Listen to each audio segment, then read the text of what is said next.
I think. Hey, as we wrap up, I like to ask every one of our guests 2 questions. What advice would you give to young entrepreneurs? Never stop learning. Never stop being able to take risk and take calculated risk. As you're an entrepreneur, you have that runway to take calculated risk to actually do what an innovation leader has to do. Take risk, actually see where it goes, and just continue to pivot as professionals. If the one thing doesn't work out, you have the chance to actually change your approach and try something else. And then be a lifelong learner, but also know the power of your network and really find ways to help each other get through things together, be more collaborative and be more open to new ideas. And I think learning is the most crucial part for a young professional, is to learn as much as possible, as quickly as possible, and apply those learnings, but always be willing to take on new ideas.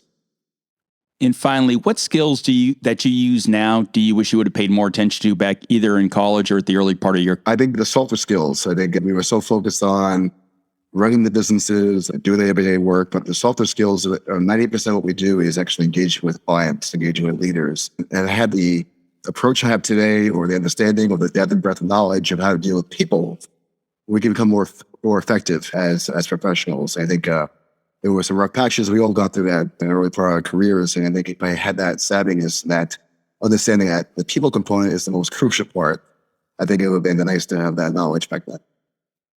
For sure. That's probably a good place to put a pin in it. Brandon, hey, thanks so much for this conversation. I definitely going to be following up either in Clubhouse or maybe getting you on the pod again as you get more experience working with retailers. Because I think you're at the center of what has to happen, this whole transformation, this whole push towards innovation. And I definitely want to learn a lot more from you and your experiences.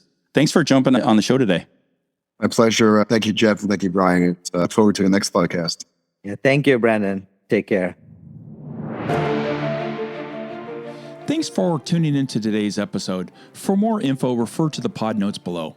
If you enjoyed this episode, please consider giving us a 5-star rating and review. It really helps us grow. I'm your host, Jeff Roster, analyst at large. If you want to connect, follow us on Twitter at JeffPR or at Brian Sathianathan, or connect with us on LinkedIn.